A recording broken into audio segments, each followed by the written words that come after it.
লতাকে দিয়ে অনেক জামা কাপড় ধুইয়েছে চাচি। বোনের বাসায় যাওয়ার আগে দিয়ে গেছিল, সেই সব ধুয়ে শুকাতে দিয়ে ছাদে। ভাইয়া খেয়ে যাওয়ার পর আমি খাবার রেখে নিজের রুমে আসি। অদ্ভুত, আজ লতা আমার রুমে আসেনি। এমনিতে প্রতিদিন এসে বকবক করতেই থাকে, তাই সন্ধ্যার আগে ওর কাছে গিয়ে দেখি মেয়ে কাঁথা গায়ে দিয়ে শুয়ে আছে। আমি গিয়ে বলি, এই লতা, এই সময় শুয়ে আছিস কেন? লতা আধো আধো চোখ মেলে তাক। আমার কেন যেন মনে হচ্ছে ও ঠিক নেই। আমি ওর পাশে বসে ওর কপালে হাত রাখতে আতকে উঠি। ওর গায়ে জ্বরে পুড়ে যাচ্ছে। উষারে, একটু ছাদে গিয়ে জামা কাপড়গুলো নিয়ে আয় না, আমি না উঠতে পারছি না। উঠবি কেমনে? তোর তো গায়ে জ্বর পুড়ে যাচ্ছে। এত জ্বর বাঁধালি কি করে? ম্যাডাম আমার এত জামা কাপড় ধুইতে গেছিল যে না ধুয়ে পারিনি। তোর তো পরীক্ষা, তাই আমি একাই করছি সব, তাই এই অবস্থা। তুই একা কেন করলি? আমিও করতাম। না রে, ম্যাডাম ইচ্ছে করেই দিছিল যাতে তুই পড়তে না পারিস। তাই তুমি এইভাবে একা করবে? এখন তো জ্বরে গা পুড়ে যাচ্ছে। গরিবের আর জ্বর, যার মা বাপ নাই ওই তারা তো আর খোঁজ নেয় না। বাবা নিজের মতো মদ গাঁজা খাইয়া পইরা থাকে। মায়া অতিষ্ঠ হইয়া আমার ম্যাডামের কাছে দিয়া গেছে, কাজ করি 3 বেলা, খাইতে দেয়। এই দিয়া গেল, আর আইলো না। কত কান্দি তাগো লেগা, কিন্তু আর আইলো না তার। কান্দিস না, আমি তোর জন্য না বানিয়ে আসি, দাঁড়া। তুই নাপা কই পাবি? ইমাপুর নাই ইলাপুর তো বললি মার সাথে গেছে। আমি ইহান ভাইয়ের কাছে থেকে আনি, দরকার নেই তোরে যদি বকে। বকবো না। আমি উঠে ছুটে ভাইয়ের রুমে গেলাম। ভেতরে গিয়ে দেখি কেউ নেই। গেল কই? আমি বারান্দায় যাই, সেখানেও নেই। মুশকিল, গেল কোথায়? ছাদে যাই এই তো আবার। রুম থেকে বেরিয়ে দৌড়ে গেলাম ছাদের দিকে। দ্রুত গতিতে সিঁড়ি বেয়ে উপরে উঠতে যাচ্ছি, তখনই উপর থেকে ইহান ভাই নিচে নামছিল। আমার সেদিকে নজর নেই।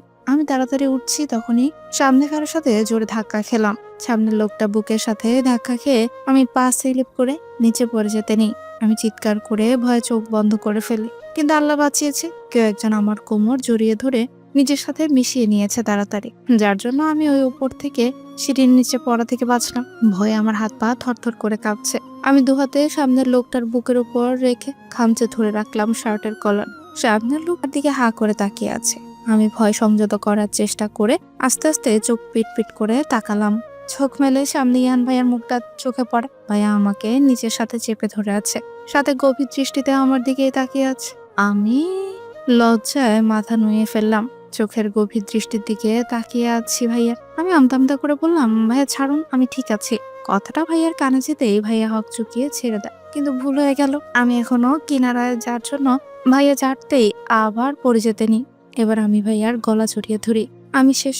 ভাইয়া ব্যাপারটা বুঝতে পেরে আমার কোমর শক্ত করে ধরে ঘুরিয়ে পাশে দাঁড় করায়, আর নিজের ধরা হাত ছেড়ে দেয়। আমি অবাক হয়ে ভাইয়ের দিকে তাকিয়ে আছি, কিন্তু এখনো ভাইয়ার গলা ছাড়িনি। আসলে আমার ছাড়ার কথা মনেই নেই। ছাড় এবার, পড়বি না।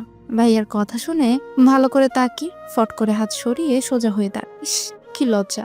আমি পা উঁচু করে ভাইয়ার গলা ধরে এতক্ষণ দাঁড়িয়েছিলাম। লজ্জা আমার কান গরম হয়ে আসছে। মাথা নিচু করে দাঁড়িয়ে লজ্জায় কাচুমাচু করে বললাম, আছি। এভাবে ছুটছিলি কেন? এখনই তো অঘটন ঘটে যেত।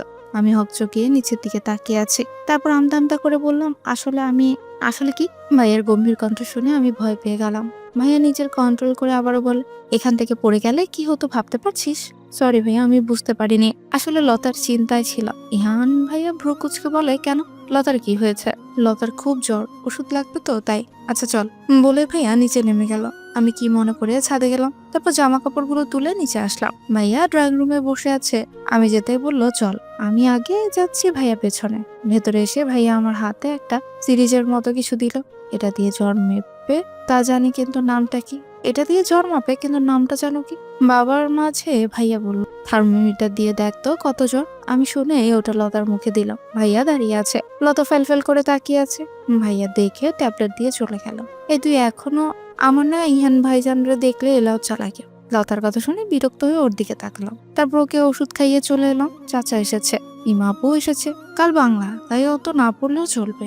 রুমে এসে পরে আবার সবার খাবার রেডি করলাম 10টায়। লতার খাবার রুমে দিয়েছি, যেদের মতো খেয়ে চলে গেল। আমি রান্নাঘরে গিয়ে খেতে লাগি। তখনই হঠাৎ কারো আওয়াজ শুনে চমকে মাথা তুলে দেখি ইহান ভাইয়া রান্নাঘরের দরজায় দাঁড়িয়ে হেলান দিয়ে আমার দিকে তাকিয়ে আছে। ভাইয়া এখানে কি করছে ভেবে পাচ্ছি না আমি।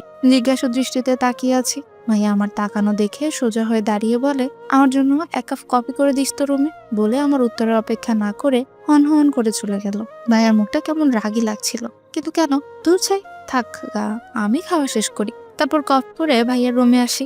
ভাইয়া রুমে নেই, গেল কই? তখনই বারান্দায় ভাইয়াকে দেখে আমাকে ডেকে উঠি। ভাইয়া আমি ধীর পায়ে বারান্দায় আসি। ভাইয়া কফি নিয়ে চুমুক দেয়। আমি চলে আসতে গেলে ভাইয়া আবার ডেকে ওঠে। চমকে উঠে বলি, কি ভাইয়া? আমার হার্টবিট দ্রুত গতিতে লাফাচ্ছে। আমি দাঁড়িয়ে থাকতে পারছিলাম না। ভাইয়ার কাছে এলে এমন হয় কেন? ভাইয়া আমাকে কেন রাখলো? কিছু বলবেন? ভাইয়া কফি পাশে রেখে উঠে দাঁড়ায় আর আমার মুখোমুখি দাঁড়িয়ে বলল, তুই শুধু ডাল দিয়ে ভাত খাচ্ছিলি কেন? হকচকিয়ে ভাইয়ার মুখের দিকে তাকালাম। এটা জিজ্ঞেস করার জন্য কি ডেকেছে ভাইয়া? কেন, কি হয়েছে? কি হবে? মাছ মাংস থাকতে শুধু ডাল কেন খেলি? এমনিতেই তো কি মা খেতে মানা করেছে? আমি ছলছল চোখে ভাইয়ার দিকে তাকালাম। চাচি মানা করেনি, কিন্তু খেতেও দেয়নি। যেমন আমার আর লতার জন্য কখনো মাছ বেশি দেওয়া হয় না। বাসা সবার মধ্যে যদি কেউ না খায় তখন ওটা বাঁচে আর আমি লতা একজন খাই। আজকে চাচি 3 টুকরোই মাছ রেখেছিল। রাতে সবাই একটা করে শেষ।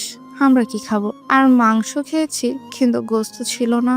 জোর আর ডাল খেয়েছি। তাকিয়ে আছে উষার দিক। ও বারান্দা অন্ধকার করে বসেছে, তবু হালকা আলোয় দেখতে পাচ্ছে উষার চোখের জল। তা দেখে ওর বুকের ভেতরটা ধক করে উঠলো। এই জল কিছুতেই সহ্য করতে পারে না সে। কিছু বলার আগে উষা দৌড়ে বেরিয়ে এলো। ইহান উষা যাওয়ার পানে তাকিয়ে আছে। দেখতে দেখতে আমার সবগুলো পরীক্ষাই শেষ হলো। মোট 18 দিন লাগলো শেষ হতে। মাঝে কঠিন পরীক্ষার আগে বন্ধ ছিল। সাথে শুক্রবারও পেয়েছি 2টো। সমস্ত ঝড়ঝাপটার মধ্যেই টেস্ট পরীক্ষা শেষ করলাম। এবার স্কুল অফ। এমনি তো খুব একটা স্কুলে যেতে পারতাম না, এখন তো তাও নেই। শুনেছি 15 দিন পর এক্সট্রা ক্লাস হবে এসএসসির প্রস্তুতি নেওয়ার জন্য, কিন্তু তাতে বাড়তি খরচ লাগবে। তাই সেটার আশা বাদ দিলাম। চাচি কিছুতেই আমাকে বাড়তি খরচ দেবে না, আরো বললে ঝামেলা হবে। তাই ওসব একপাশে ফেলে রাখলাম। পরীক্ষা শেষ হয়েছে 4 দিন হলো। আজকে শুক্রবার। সবাই বাড়িতে। আজ সকালে উঠেই সবাইকে চা কফি দিয়ে এলাম। ইলা আপু আমাকে দিল এক ধমক, তার রুমে নক করেছি বলে। এই তুমি এত সাত সকাল আমার ঘুম নষ্ট করলে কেন? আপু তোমার দুধ চা। দেখছিস না আমি ঘুমিয়েছিলাম, তাহলে কেন আনলি? অসহ্য। আপু বকছে আর আমি মাথা নিচু করে আছি। বিরক্ত হয়ে চায়ের কাপ রেখে আসতে বলল। আমি ট্রি টেবিলের উপর রেখে তাড়াতাড়ি চলে এলাম। এটা আজ নতুন না, তাই আমার অতটা খারাপ লাগেনি। আপু বলেছে তার চা যেন সকালে দেওয়া বন্ধের দিন, তাও কারণ না হলে নাকি তার মাথা ব্যথা করে। কিন্তু তবুও প্রতিবারই ধমক আমার শুনতে হয়। এই আপু খাবে না জানি, তাই তাকে না দিয়ে চাচিকে দিয়ে এলাম, সাথে চাচারটাও। এবার এলাম ইহান ভাইয়ার রূপ কফি নিয়ে। সবাই চা খায়, শুধু ভাইয়া বাদে। ভাইয়ার কফি নিয়ে গেলাম। ভাইয়াও উঠেনি, বিছানায় শুয়ে আছে। খালি গায়ে বুকে ভর দিয়ে উপর হয়ে শুয়ে আছে। পিঠ দেখা যাচ্ছে, ফর্সা পিঠ। আমি ভাইয়ার দিকে তাকিয়ে লজ্জায় লাল হয়ে গেলাম। কাঁপতে কাঁপতে ভাইয়ার কাছে গিয়ে ডাক দিলাম না কাঁপতে কাঁপতে ভাইয়ার কাছে গিয়ে ডাক দিলাম, না হলে তো কফি ঠান্ডা হয়ে যাবে। লজ্জায় কাচুমাচু হয়ে ভাইয়াকে ডাকছি। ভাইয়া শেষমেশ উঠলো। বিছানায় বসেই পড়ে। ভাইয়ার সিল্কে চুলগুলো কেমন এলোমেলো হয়ে কপালে ছড়িয়ে আছে। আমি হাঁ করে তাকিয়ে আছি ভাইয়ার মুখের দিকে। ভাইয়া ঘুমো ঘুমো চোখে আমার দিকে তাকিয়ে আছে। হাত বাড়িয়ে দিল কফি নেওয়ার জন্য। আমি কফির মগটা এগিয়ে দিলাম ভাইয়াকে। ভাইয়া নিয়ে চুমুক দেয়, সাথে আমার দিকে তাকিয়ে থাকে। আমি ভাইয়ার দিকে একবার তাকিয়ে পেছনে ঘুরে চলে এলাম। বিকেলে শুনলাম বাড়িতে মেহমান আসবে ইমা আপুকে দেখতে। তোড়জোড় শুরু হলো দুপুর থেকে। বিকেলে তারা এলো 2জন পুরুষ, 1জন মহিলা আর একটা ইয়াং ছেলে, যাকে দেখে চিনে ফেললাম। এ তো ইমা আপুর ফ্রেন্ড। আপুর সাথে আগেও দেখা করতে এসেছে। তারাই এসেছে ইমা আপু। মেরুন রঙের সুন্দর একটা শাড়ি পরেছে। আপুকে দেখতে এমনিতেই সুন্দর, তার উপর আজকে সেজেছে, খুব সুন্দর লাগছে। আমি আপুকে গিয়ে বললাম, আপু তোমার সেই ফ্রেন্ড এসেছে। আপু শুনে লজ্জায় লাল নীল বেগুনি হতে লাগলো। তারা এসে হালকা খাবার খেলো, তারপর আপুকে নেওয়া হয়। আমি খুশি মনেই তাকিয়ে আছি। ছেলেটার নাম শুনেছিলাম রিফাত। আপুর সাথে খুব মানাবে। আপুকে রিফাত ভাইয়ের পাশে বসানো হলো। আমি দূর থেকে কথা শুনতে পারলাম না, কিন্তু তারা যে আপুকে পছন্দ করেছে শিওর। কারণ রিফাত ভাইয়ের মা আপুকে আংটি আর গলায় চেন পরিয়ে দিয়ে গেল। তারপর আপুকে নিয়ে আসা হয়। তারা আর কিছুক্ষণ কথা বলে চলে গেল। শুনলাম বিয়ে ঠিক হয়ে গেছে। আপুরও অনেক খুশি। তারা এতদিন চুটিয়ে প্রেম করেছে, বিয়ে তাড়াতাড়ি ঠিক হয়েছে 1 মাস পর।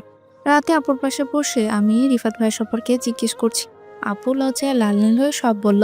কলেজ থেকেই নাকি তাদের রিলেশন শুরু হয়, তারপর একসাথে মেডিকেলে পড়ে। তাদের ভালোবাসা 7 বছর পূর্ণ হয়েছে। বাড়িতে আপু 1 সপ্তাহ আগে জানিয়েছে। কিন্তু কি অদ্ভুত, আমি কিছু জানতে পারিনি, তাও মন খারাপ করলাম না। যাই হোক, আপু তার ভালোবাসার মানুষটার সাথে বিয়ে ঠিক হয়েছে। এর থেকে ভালো কি হতে পারে? আপুর রুমে 2 রুম পরে ইহান ভাইয়ার।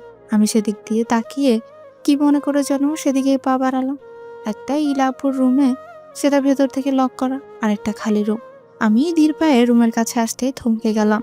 কান খাড়া করে দরজার কাছে দাঁড়ালাম। খুব স্লো ভয়েসে গান শোনা যাচ্ছে। ভাইয়া গান গাইছে। আমি দরজা ফাঁক করে ভেতরে উকি দিলাম, কেউ নেই, কিন্তু গিটারের আওয়াজ আসছে।